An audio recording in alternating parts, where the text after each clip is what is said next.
만들어져야 되는데 사기나 속임수를 통해서 이윤을 설명하게 되면 결국에 제로섬 게임이 돼서 사기 전체적으로는 어떠한 이윤도 만들어지지 못하게 됩니다. 그러니까 사기 속임수를 통해서 제로섬 게임을 통해서는 이윤을 설명할 수가 없죠. 그 다음에 마찬가지로 우리가 부등가 교환을 통해서도 똑같은 논리로 이 이윤을 설명할 수가 없어요. 그러니까 원래 1,000원짜리 물건을 1,100원에 부등가 교환을 했다. 이런 논리죠. 그죠? 이런 논리를 통해서도 우리가 이윤의 원천을 설명할 수가 없습니다. 사과장수가 부등가 교환을 하게 되면 옷장수도 부등가 교환을 할 수 있어요. 싸게 사서 비싸게 판다든가 이런 부등가 교환을 할 수 있습니다. 그죠? 그렇기 때문에 우리가 이윤의 원천을 설명하려면 사기나 속임수, 부등가 교환을 배제를 해야 됩니다. 배제를 한 상태에서 등가 교환이 이루어져야 돼요. 등가 교환.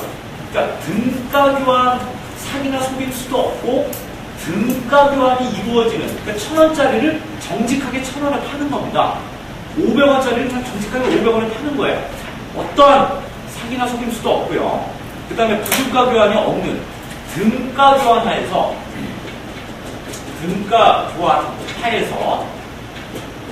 어떻게 이윤이 발생하느냐.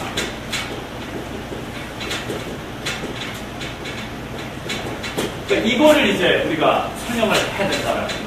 그러니까 도대체 등가 교환 하에서 어떻게 이윤이 발생할 수 있는 거냐. 이것을 통해서 어떻게 그 부가가치로서의 그 이윤을 설명할 수 있느냐. 이거를 이제 설명을 해야 이제 우리가 이윤의 원천을 제대로 설명을 할 수가 있는 건데요. 이거를 설명하기 위해서 막스가 도입하는 개념이 뭐냐면 이 노동과 노동력의 그 구분입니다.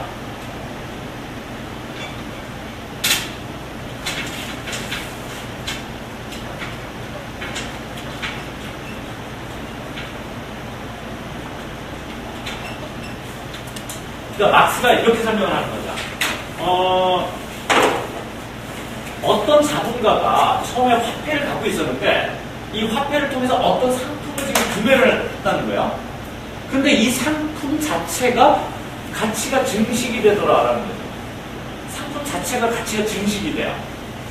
그리고 증식된 가치가 자신의 가치 그대로 팔려서 M'이 들어오더라라는 거예요. M'이 들어오더라. 그죠? 그러니까 이게 사기나 속임수가 아니고 내가 내 주머니에 1,000원이 있어가지고 1,000원짜리 어떤 물건을 샀습니다. 1,000원짜리 어떤 물건을 샀는데요. 이 상품 자체가 가치를 증식시키는 어떤 속성이 있어요. 그래서 이 상품의 가치 자체가 내가 이 상품을 구매를 했는데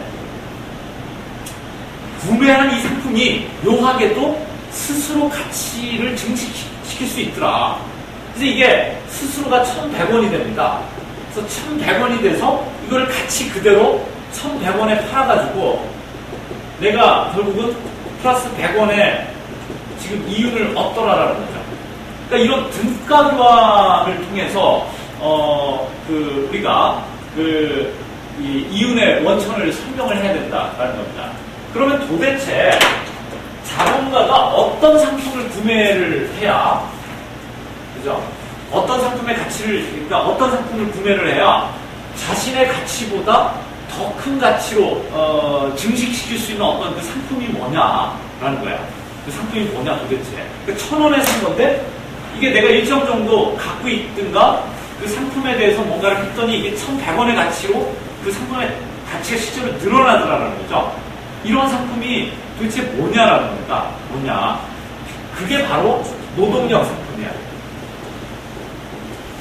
그게 바로 노동력 상품이다. 그래서 자본가가 노동력을 구매하면서 이 노동력을 통해서 가치 증식이 이루어지는 겁니다. 실제로. 그래서 이 증식된 가치가 자기 가치대로 팔리는 거야. 등가 교환이 되는 겁니다.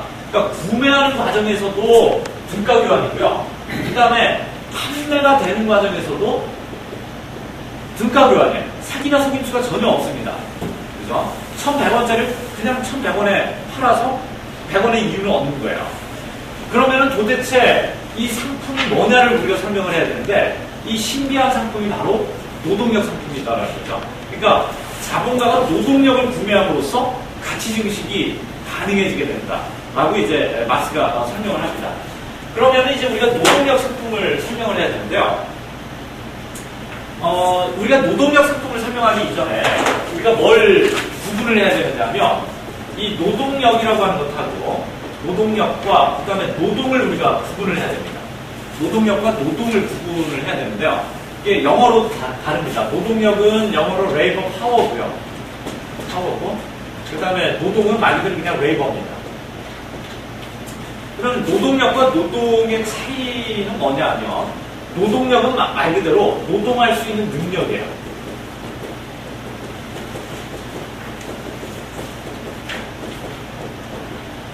노동할 수 있는 능력이고요.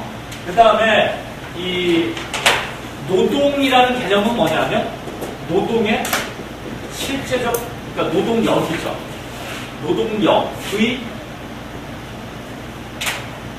노동력의 실제적 지출입니다. 이게 노동이에요. 이게 노동입니다. 그러니까 노동력이라는 개념은 내가 노동할 수 있는 능력을 갖고 있다는 거고요.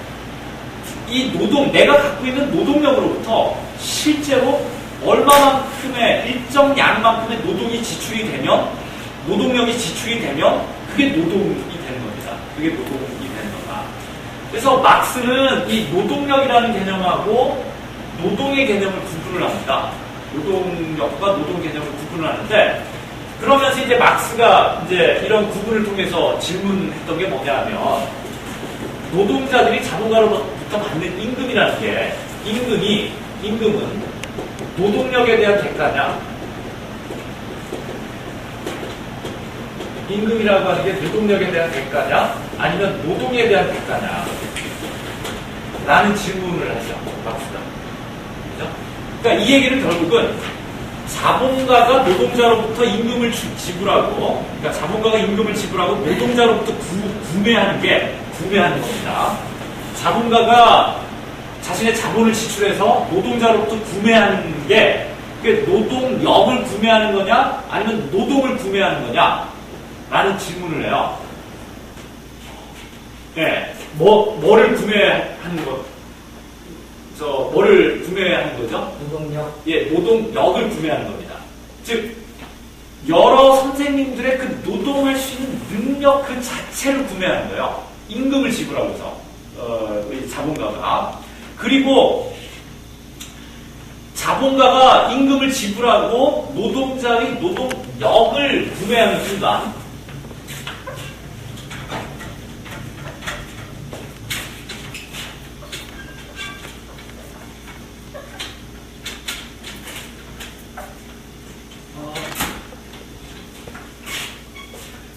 자, 자본가가 있고 노동자가 있는데, 자본가가 노동자에게 임금을 지불하면서 노동자로부터 구입하는 게 노동력이다라는 겁니다. 노동이 아니고 노동력이에요.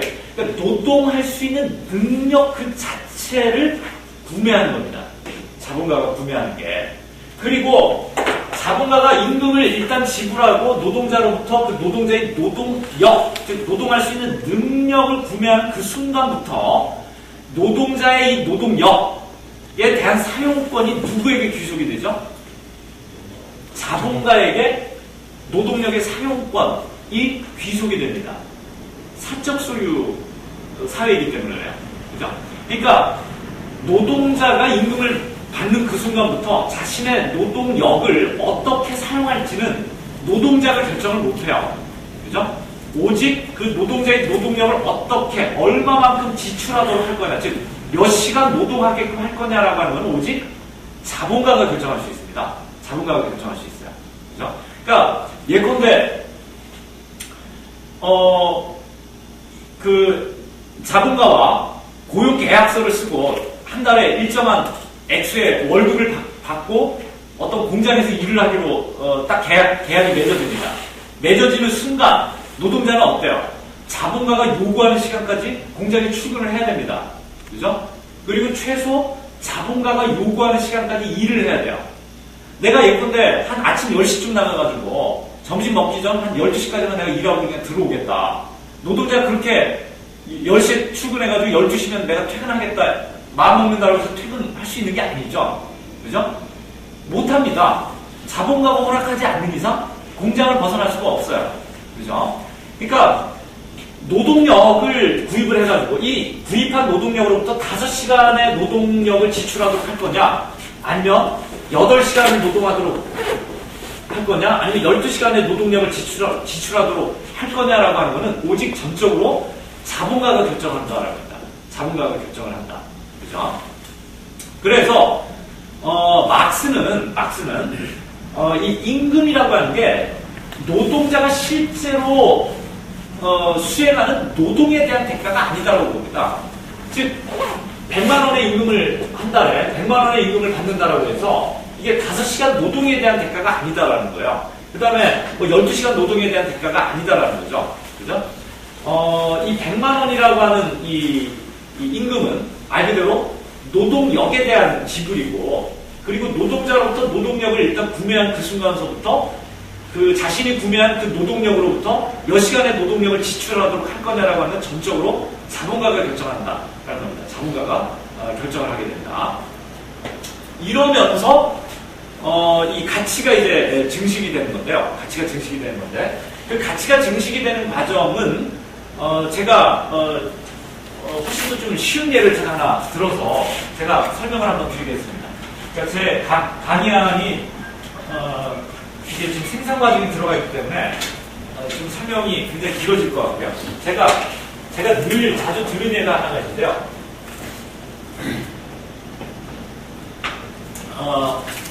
제가 자주 즐겨 듣는 예가 어떤 예가 있느냐면요. 이 자연농인 이 갑돌이 아빠의 예를 제가 주로 듣는데요. 또 어느 시골에 갑돌이 아빠가 살고 있습니다. 근데 이 갑돌이 아빠가 처음에는 자연농이에요. 자연농이라는 존재는, 사회적 존재는 어떤 존재냐면 자신의 생산수단을 갖고 있는 그 사람이죠. 그러니까 자신의 토지가 있고, 그 다음에 자신의 어떤 그 농업, 그 생산수단을 소유하고 있는 농민이 자연농입니다. 그러니까 자기 계산, 내지는 자기 이해관계에 따라서 농사를 짓는 사람이 자연농이에요. 근데 이 자연농이었던 갓돌이 아빠가 자연농이었을 때 하루에 예컨대 5시간만 일을 하면 5시간을 일을 해서 쌀을 10가마를 생산한다라고 우리가 가정을 해보죠. 그러니까 하루에 5시간씩 노동해서 쌀을 10가마를 생산하면 예컨대 가족이 먹고 사는 데는 아무 문제가 없습니다. 예를 들어 자연농인 갑돌이 아빠, 그러면 당연히 이 갑돌이 아빠는 하루에 몇 시간씩 일을 할 거냐면 아마 5시간씩 일을 할 거예요. 5시간씩만 일을 하면 자기 가족이 먹고 사는 데는 아무런 문제가 없기 때문에 5시간씩 일을 해서 매년 10가마의 쌀을 생산을 할 겁니다. 그죠? 그리고 나머지 시간은 뭐 이제 자기 시간으로 이제 쓰겠죠. 자, 그런데 자기의 그 토지와 자기의 생산수단을 소유하고 있던 자연농이었던 갑돌이 아빠가 좀 욕심을 부렸어요. 그래서 농사를 좀 더 크게 짓고 싶어가지고 예를 들어서 농협으로부터 대출을 받았다고 한번 가정을 해보죠. 근데 한 10억 원 대출을 받아가지고 옆마을에 있는 땅을 더 삽니다. 그래서 이 농사 규모를 좀 더 키워가지고 이제는 좀 돈을 벌어볼 욕심에 대출을 받아가지고 이제 땅을 더 구입하고 그래서 영농 규모로 확 늘려요. 그런데 마침 뭐 그 해에 뭐 엄청난 뭐 이 태풍이 몰아쳐가지고 농사를 다 망쳤다. 그래서 결국은 빚을 못 갚았다라고 가정을 해보자. 그래서 농협에서 10억, 그러니까 자기 땅을 담보로 해가지고 10억을 빌렸는데 그 빌린 돈을 한 푼도 못 갚게 된 겁니다. 그럼 결국 갓돌이 아빠는 어떻게 될 수밖에 없어요. 농협으로부터 땅을 뺏길 수밖에 없는 거죠. 빚을 못 갚으면 담보로 잡힌 땅 당연히 뺏기는 거 아닙니까? 그러면 당연히 원래 자연농이었던 갓돌이 아빠가 농협으로부터 빚을 졌는데 그 빚을 못 갚는 순간 자신의 토지를 빼앗겨 버립니다. 그죠? 그럼 이제 자연농의 신분을 유지할 수가 없죠.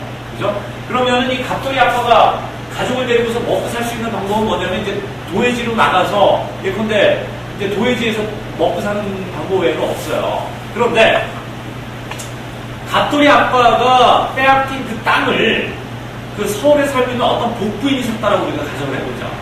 그 똑같은 그 갑돌이네 땅이었는데 갑돌이 아빠가 빚을 못 갚아서 농협이 뺏어갔던 땅인데 그걸 서울에 사는 어떤 복부인, 강남에 살고 있는 복부인이 그 땅을 매입을 했다. 근데 그 복부인은 자기가 직접 그 땅에다 농사를 지을 게 아니에요. 투기 목적으로 산 거예요. 그러니까 그 복부인이 갑돌이 아빠한테 와서 뭐라고 제안을 하느냐면 당신은 어차피 이 땅이 당신 땅이었으니까 여기서 계속 농사를 져라. 대신 여기서 뭔가 생산물이 나오면 당신하고 나하고 5대5로 나눠 갖자. 이런 제안을 합니다. 이 복부인이. 그러면은 이 자연농이었던 이 갑돌이 아빠가 신분이 이제 뭐로 바뀌게 돼요? 이제 소장농으로 바뀌죠.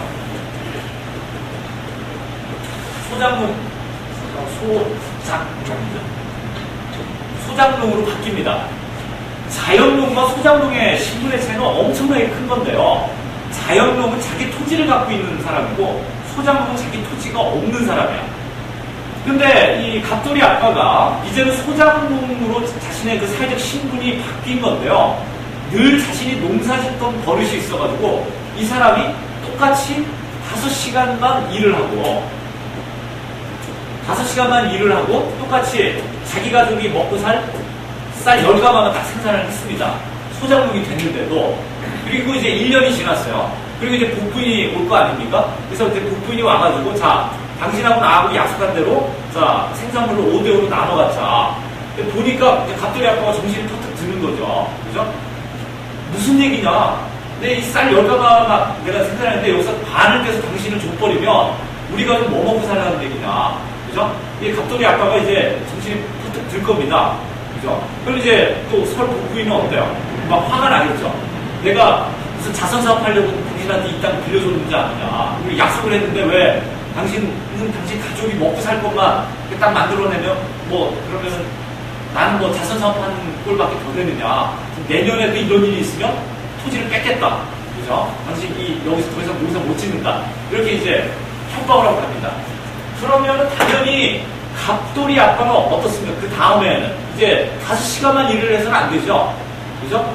뭔가 그 복부인한테 이제 소장료를 주려면 더 만들어내야 돼요. 더 만들어내야 됩니다. 그래서 예컨대 이 갑돌이 아빠가 그 다음에부터는 10시간을 이제 노동하기 시작했다라고 가정을 해보죠. 어쩔 수 없이 10시간 해야 됩니다, 이제는. 그래서 이제는 쌀을 자, 20가마를 생산해요. 쌀 20가마를 생산합니다. 그리고 이제 이 쌀 20가마 가운데에서 갑돌이네 쌀 10가마는 갑돌이네가 먹고요. 갑돌이네가 먹고 이제는 이 쌀 10가마를 나머지 쌀 10가마를 이제 복부인이 서울에 사는 복부인이 이제 지대로 이렇게 가져가는 거다라는 겁니다. 지대로 가져가는 거다. 자, 그러면 우리가 사실 여기에서 이윤의 원천이 다 들어갑니다. 이게 사실은 이게 지대인데요. 이게 지금 토지, 땅 주인이 가져가니까 이게 지대인데 이게 복부인이라고 하지 말고 이걸 자본가라고 생각을 해보세요. 자본가다라고 생각하면 이 쌀 10가마가 이게 결국 뭐냐면 이게 사실은 지대가 아니라 이제는 이윤이 됩니다. 이윤이 되는 거예요. 그렇죠? 자, 그러니까 이 얘기가 결국 뭐냐면 사실 자연농이었던 갑돌이 아빠는 몇 시간만 노동하면 자신이 먹고 살 수 있는 거예요. 몇 시간만 노동하면. 5시간만 노동하면 먹고 살 수 있었던 거죠. 더 이상 노동해야 할 이유가 없었던 겁니다. 그런데 자신의 생산 수단을 박탈당하는 순간, 말 그대로 우리가 이제 흔히 얘기하는 프롤레타리아 계급이 되는 거예요. 그러니까 무산자 계급이 되는 겁니다. 어떠한 재산 내지는 생산 수단도 소유하지 못한 프롤레타리아 계급이 되는 순간 자신만을 위해서 노동하는 것이 아니라 누구를 위해서도 노동을 해야 되느냐 하면 자본가를 위해서도 노동을 해야 이 갑돌이네 아빠가 먹고 살 수 있다는 거죠. 그러니까 결국은 10시간 노동에서 쌀을 20가마를 생산하는 건데요. 그러면 결국은 5시간 노동이죠. 5시간 노동을 통해서 만들어진 쌀 10가마는 갑돌이네가 그냥 먹고 사는 거고 나머지 5시간의 노동입니다. 나머지 5시간의 노동해서 만들어진 쌀 10가마는 자신과 자신의 가족을 위해서 노동하는 것이 아니라 말 그대로 자본가와 복부인을 위해서 노동을 하는 거예요. 그죠? 복부인을 위해서 노동하는 겁니다. 그죠? 그러니까 결국은 예컨대 이제 우리가 더 이상 복부인이라고 하지 말고 이거를 자본가라고 한다면 자본가가 갑돌이 아빠를 고용을 했다라고 우리가 가정을 하면 그러면 결국은 자본가가 가져가는 이 쌀 10가마 그죠? 이 쌀 10가마는 결국 어디로부터 나오는 거야? 사실은 갑돌이 아빠의 노동으로부터 나오는 거다. 갑돌이 아빠의 노동으로부터 나오는 그러니까 추가적인 노동입니다. 추가적인 노동. 그죠? 이 추가적인 노동으로부터 자본가가 가져가는 쌀 10가마가 나오는 거다라는 거죠. 그러니까 이 갑돌이 아빠의 노동이 이게 전체 10시간 노동을 수행을 했는데요. 갑돌이 아빠의 전체 10시간의 노동이 분할이 됩니다. 이제는 프롤레타리아 계급이 되는 순간, 그러니까 무산자 계급이 되는 순간 갑돌이 아빠의 노동이 더 늘어날 뿐만 아니라 늘어난 이 노동이 분할이 되는데 예컨대 자기 자신과 가족을 위해서 수행하는 노동 5시간하고 그 다음에 서울에 사는 복부인을 위해서 일해야 되는 노동시간 내지는 자본가를 위해서 노동하는 5시간으로 이 갑돌이 아빠의 노동이 분할이 된다는 거죠. 그죠? 그래서 우리가 보통 이 자기 자신을 위해서 노동하는 이 노동시간을 우리가 필요노동시간이다 이렇게 부릅니다. 필요노동시간이다 이렇게 부르고요.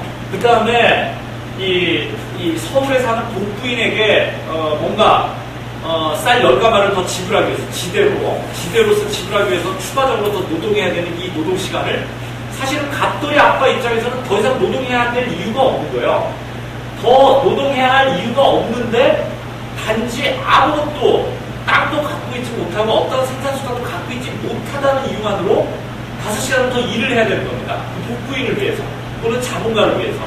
그래서 이 자기 자신이 아닌 자본가를 위해서 노동하는 이 노동시간을 우리가 보통 잉여노동시간이다 이렇게 부릅니다. 잉여노동시간이다 이렇게 부르고요. 이 잉여노동시간으로부터 사실은 뭐가 나오게 되느냐 하면 잉여 생산물이 나와요. 잉여 생산물이 나오는 거고 필요노동시간으로부터 노동자가 먹고 살 수 있는 어떤 생산물이 생산돼서 나옵니다. 그래서 이 필요노동시간으로부터 보통 이제 임금이 생산돼서 나오는 거다 이렇게 이야기를 하는 거죠. 임금이 이것만큼 생산돼서 나오는 거다. 그래서 우리가 지금 제가 예를 들었던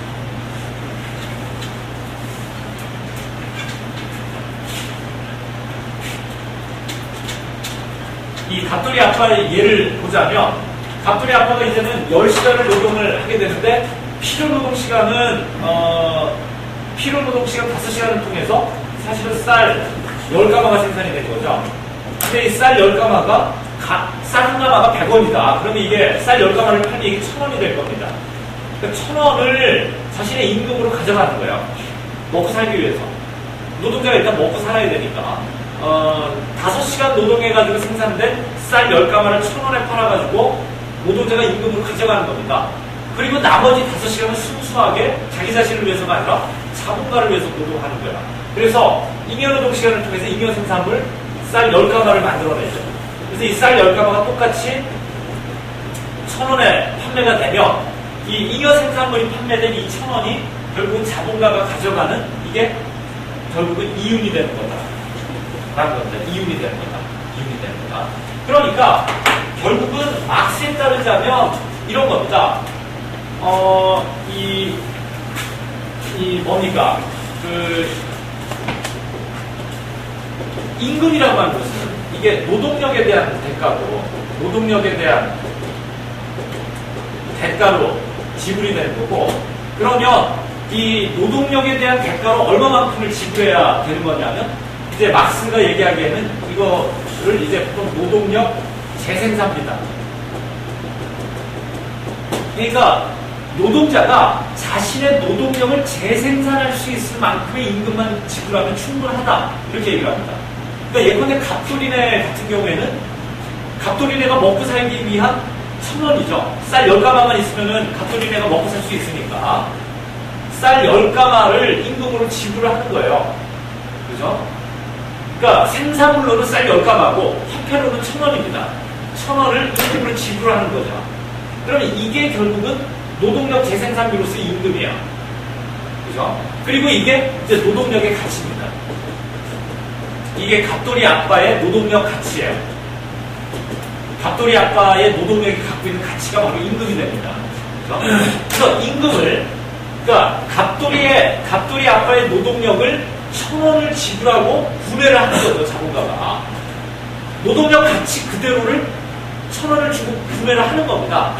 그래서 노동력을 구매를 하는데, 1,000원을 주고 노동력을 구매를 하는데, 노동력을 구매하고 난 이후에는 갑돌이 아빠에게 몇 시간의 노동을 시킬 거냐라고 하는 건 전적으로 자본가가 결정한다는 거죠. 그러면 멍청한 자본가가 아닌 이상, 갑돌이 아빠에게 딱 5시간의 노동만 시킬 멍청한 자본가는 없겠죠. 그죠? 5시간의 노동만 하게 되면 그건 오직 갑돌이 아빠의 그 임금에 해당되는 생산물밖에 못 만들어내는 거예요. 못 만들어내는 겁니다. 그러니까 5시간을 넘어서는 어떤 잉여노동을 요구하게 되는 거다, 노동자들에게. 그래서 노동자 입장에서는 5시간만 노동하면 되는 건데 자신의 노동력을 판매하는 순간 잉여노동까지 해서 예컨대 10시간의 노동을 노동자는 수행을 해야 되는 거죠. 수행을 해야 됩니다. 이럼으로써 5시간의 잉여노동을 통해서 잉여 생산물이 나오게 되는 거고요. 이 잉여 생산물 10가마를 판매함으로써 화폐로서 1,000원의 이윤을 자본가가 가져간다라고 볼 수가 있는 거죠. 그래서 결국은 어떻습니까? 아까 전에 그 막스가 했던 얘기. 그러니까 등가 교환에 따라서 자본가가 원래 가치대로 어떤 상품을 구매를 하는데 이 상품이 사실은 키가 이게 생산 과정입니다. 생산 과정을 통해서 이 상품의 가치가 C'으로 증식을 하더라. 그리고 이 상품을 그대로 등가로 팔아서 M'으로 얻는 거다. 이렇게 이야기를 하는 겁니다. 그러니까 이 갑돌이 아빠의 예를 들면 자본가가 1,000원을 주고서 노동력 상품을 1,000원을 주고 구매를 합니다. 구매를 해요. 그죠? 근데 이 노동력 상품을 일단 구매를 해서 생산 과정에서 몇 시간의 노동을 요구를 하느냐면 5시간이 아니라 10시간의 노동을 요구를 한다는 거예요. 10시간의 노동을 하게 되면 결국은 이 노동력이 생산하는 가치가 이제는 1,000원의 가치를 생산하는 게 아니라 이제는 2,000원의 가치를 생산합니다. 2,000원의 가치를 생산해요. 그죠? 그래서 이제는 2,000원의 가치를 생산하게 되는 거고요. 그래서 2,000원의 가치를 그대로 이제는 판매를 하는 거죠. 그 가치대로 판매를 하면 자본가는 2,000원을 얻을 수가 있습니다. 2,000원을 얻을 수가 있어요. 그리고 이 2,000원을 다음 뒤에 또 노동을 구매하기 위해서 갑돌이 아파트 임금으로 1,000원을 주고 또 1,000원을 자신의 이윤으로 가져가는 거죠.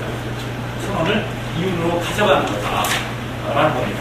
그러니까 결국은 우리가 등가 교환을 통해서 가치의 증식 과정을 우리가 설명을 해야 되는데요. 등가 교환을 통해서 가치가 증식하는 그 비밀의 핵심은 결국은 노동력 상품의 구매에 있는 거다. 그럽니다.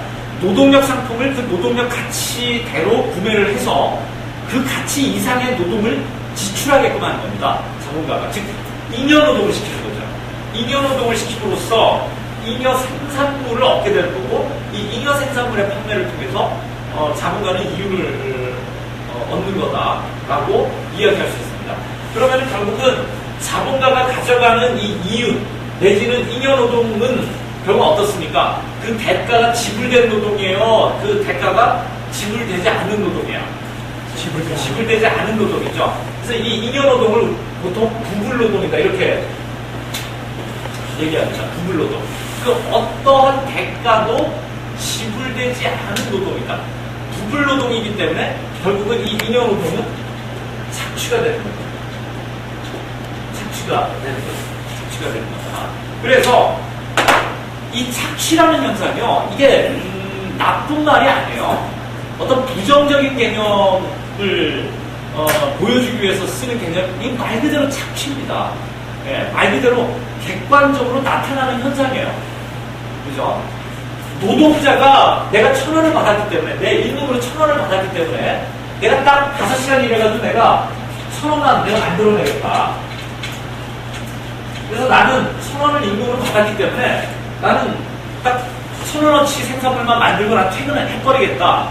이래버리면 자본가는 이윤을 가져갈 수가 없는 겁니다. 가져갈 수가 없어요. 이건 자명한 이치입니다. 이거는 뭐 막스가 이거는 만들어낸 이야기가 아니고요. 그죠? 지금 전국에 있는 모든 노동자들이 내가 받은 딱 임금만큼의 상품만 만들어내고 나 퇴근하겠다 이래버리면요. 자본가는 다 망해버려요. 유지가 되는 공장이 있을 수가 없습니다. 그죠? 내가 받은 임금만큼의 상품만 딱 만들어내고 우리는 그냥 다 퇴근이다. 내가 딱 받은 임금이 그거니까 난 딱 그것만큼만 일을 하겠다. 라고 하면 우리나라 이 대한민국 사회에 있는 어떤 자본가나 기업가도 이윤을 얻을 수가 없다는 거죠. 오직 자본가가 이윤을 얻을 수 있는 이유는 노동자들을 5시간 이상 노동을 시킬 수 있기 때문에 이윤을 얻는 겁니다. 즉 5시간을 넘어서는 어떤 잉여 노동을 통해서 뭔가 잉여 생산물이 실제로 만들어지는 거야. 그죠?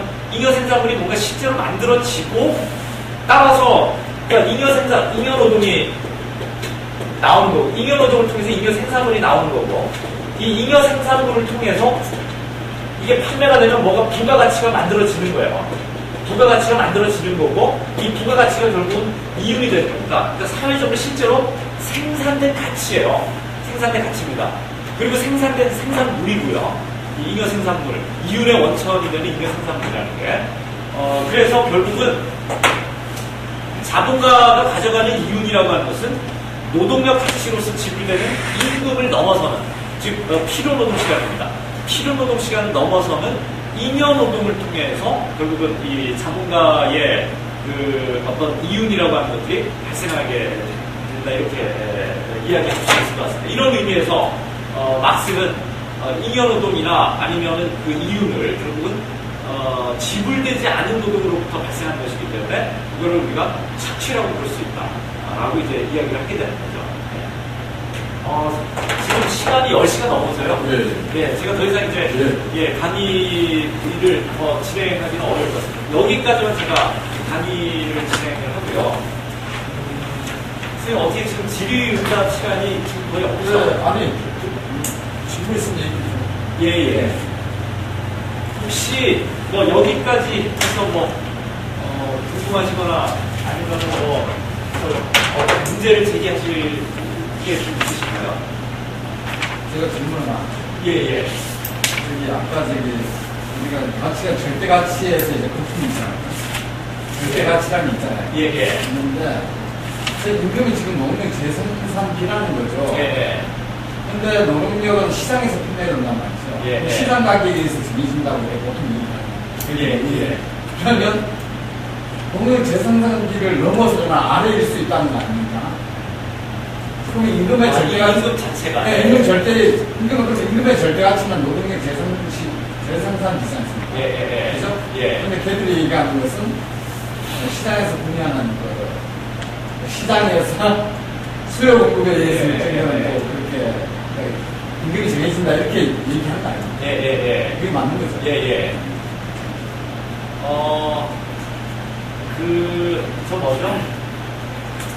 보통 이제 막스는요,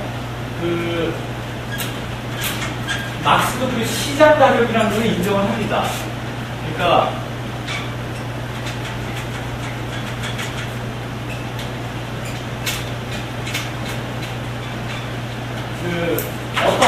이 노동력 상품을 포함해서요, 어떤 상품이든지 간에 내재적 가치라는 게 있는데요. 노동력 상품을 포함해서 어떤 상품이든지 간에 내재적 가치가 있는데, 이 내재적 가치를 중심으로 해서 실제로 시장에서 결정되는 가격이라는 게, 그러니까 뭐 수요 공급의 불일치를 통해서 갑자기 수요가 확 늘어나가지고 시장 가격이 올라간다든가, 그럼 뭐 당연히 거품이죠. 반대로 뭐 수요가 확 빠져버려가지고 시장 가격 자체가 내재적 가치를 밑돈다든가, 이래서 사실은 이렇게 이제 시장 가격은 내재적 가치를 중심으로 해서 등락한다 이렇게 이야기를 해요. 그러니까 어떤 구체적인 뭡니까? 시장 상황에 따라, 구체적인 시장 상황에 따라 내재적 가치를 중심으로 해서 시장 가격이죠. 시장 가격이라고 하는 거는 올라갈 수도 있고 내려갈 수도 있고 등락을 반복할 수 있다. 근데 아무튼 중요한 거는 뭐냐면 어떤 시장 가격이든지 간에 결국은 내재적 가치 수준으로 수렴을 했다는 거죠. 그러니까 이런 엄청나게 많은 등락을 경험을 하지만 결국은 어떤 상품이든지 간에 그 내재적 가치 수준으로 수렴하게 돼 있다라고 이제 얘기를 하고, 따라서 내재적 가치라고 하는 것은 모든 시장 가격이 장기적으로 보면 수렴하는 가격 수준이기 때문에 결국 시장 가격보다도 더 중요한 게 이 내재적 가치에 대해서 이야기하는 게 중요하다, 이렇게 이야기를 하는 거죠. 그래서 예. 그러면 임금이 있잖아요. 예. 임금이 노동력 재생산비를 절대로 넘어갈 수도 없고 계속 그게 수렴해 가니까 장기적으로 수렴해 가지 않습니까? 다음에 명목임금 계속 오더라도 실질임금은 다운되거나, 왜냐면 생산력이 발전하게 가면 다운될 거 아닙니까? 예? 그렇게 계속 간다. 그러니까 계속 빈곤해진다는 거예요. 상대적 빈곤이 더 강해진다는 게 그렇게 결론이 나올 수 있습니다. 그렇죠. 그러니까 그 노동자들의 실질임금이 노동자들의 실질임금이 생산성 증가 속도보다 늘 떨어지게 되면 상대적으로 사실 착취가 더 되는 거죠. 그러니까 예컨대 이런 거지 않습니까? 그러니까 생산성 증대라는 게 노동자가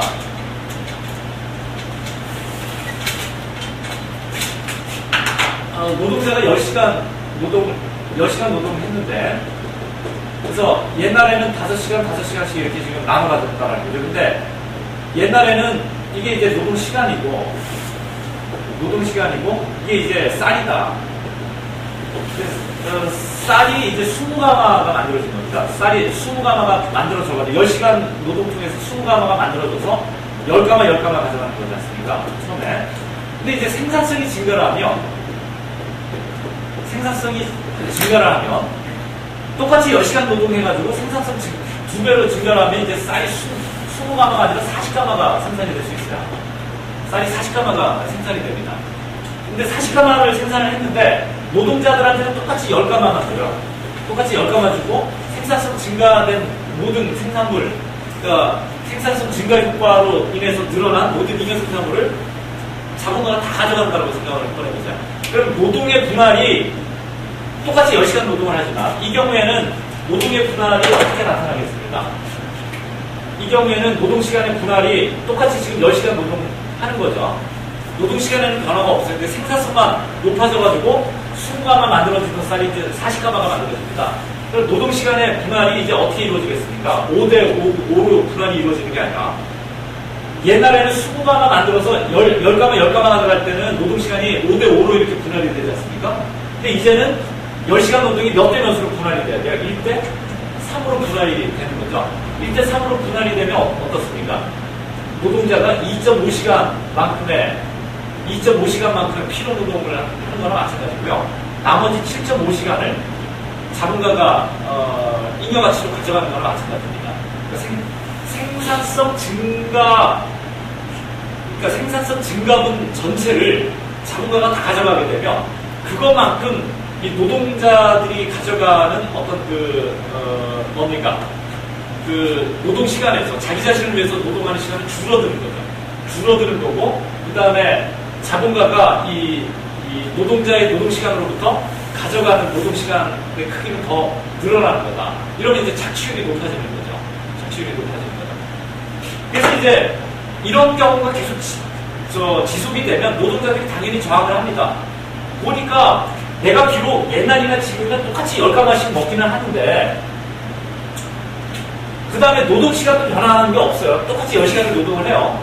그리고 똑같이 나는 임금으로 10가마의 쌀을 가져갑니다. 근데 가만히 보니까 나는 옛날이나 지금이나 생활 수준이 똑같은데 저놈은 막 어마어마하게 지금 부자가 됐단 말이죠. 막 이제 30가마씩 가져가니까 쌀을. 그죠? 당연히 노동자들이, 야, 너는 하는 일 없이 맨날 사무실에 나서 바둑이나 두고 치고 불러다 포커 치고 시간 나면 골프 치러 다니고 하는 놈이 뼈빠지게 일하는 사람은 우린데, 근데 너는 보통 예전에 비해서 3배나 많은 생산물을 가져가고 우리는 왜 옛날이나 지금이나 똑같이 가져가느냐, 이렇게 당연히 노동자들이 저항을 할 겁니다. 그럼 당연히 자본가들이 양보를 하죠. 이런 경우에, 특히 선진국들 같은 경우에는 노동 생산성 증가에 비례해서 대부분 실질임금도 올려줍니다. 근데 생산성을 넘어서서까지 실질임금을 올려주진 않죠. 생산성을 넘어서서까지 실질임금을 올려주게 되면 그건 자본가가 손해예요. 적은 잉여가치 가져갈 수밖에 없습니다. 그래서 그러면은 예컨대 너한테 내가 한 5가마 더 양보를 하마. 그래서 너 그럼 임금으로 15가마를 가져가고 내가 25가마 가져갈게. 뭐 이런 식으로 이제 양보를 하는 거죠. 그러면 이제 노동의 분할 비율이 예컨대 3시간, 7시간 이렇게 좀 바뀌게 됩니다. 그렇죠?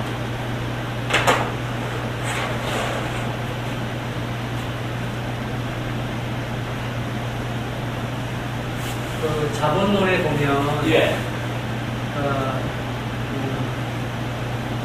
임금의 등비가 학대지 생산 설명할 때 나왔거든요. 그럼 제가 잘못 기억하고 있는지 모르겠는데 예. 임금의 등비는 자본의 축적을 방해하지 않는다라는 내용이 있거든요. 예. 지금 이제 노동의 분할, 그러니까 예. 필노동과 임의노동으로 이렇게 분할된다고 할 때 예. 임금의 등비, 임금이 오른다라고 하는 것은 잉여노동을 분할 비율로 볼 때 잉여노동의 비율이 축소되는 거잖아요. 그렇죠. 네. 그렇게 보면 그러니까 잉여노동으로부터 그 이윤, 이른바 이제 잉여가치가 발생하는 건데, 예. 그러니까 그 잉여가치가 결국 이제 자본으로 전환되면서 자본의 축적으로 이어질 텐데, 임금의 등비가 자본의 축적을 방해하지 않는다는 게 이게 뭐 제가 앞뒤 부분을 좀 누락시켜서 그렇긴 한데 저도 그게 기억이 나는데요. 앞에 뭔가가 뭐가 있었을 겁니다. 앞에 뭐가 하나가 더 붙고 아마 그런 얘기가 나왔을 텐데요. 저도 정확하게 기억이 안 나는데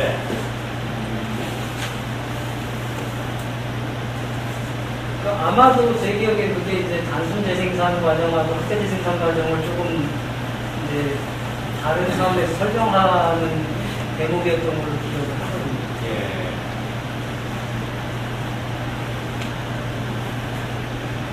읽으면서 제가 그러니까 바로 이렇게 좀 이해가 안 됐던 부분이기도 해서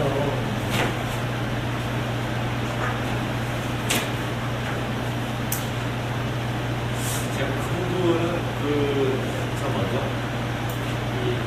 구체적으로 한번 그 부분을 딱 근데 그 앞부분에 아마 뭔가가 얘기가 있었을 거예요. 예, 그래서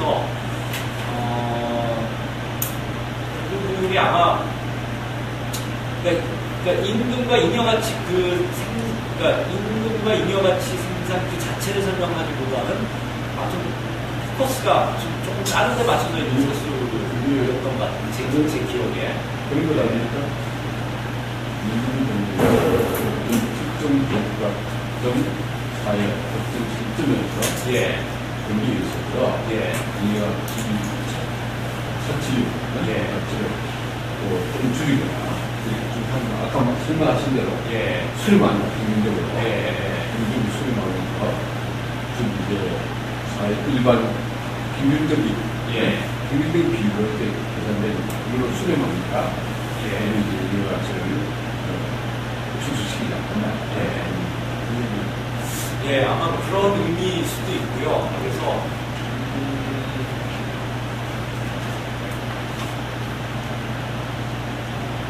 아무튼 나중에 저도 앞부분을 다시 한번 좀 꼼꼼하게 읽어보면서 나중에 뭐 메일이나 그렇게 하시죠.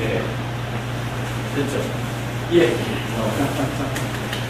저기 원래 하여튼 하시고 보니까 이게 한강이나 수도는 백수예요.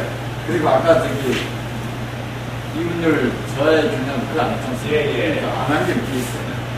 저하고 중요한 문제인데 못하는 것은 아쉬움이고 다음 기회에 기회를 갖도록 하고 아무튼 기간 내에서 참 그거 소화하려고 노력하시는 우리 김정주 박사님께 전화 박수 한번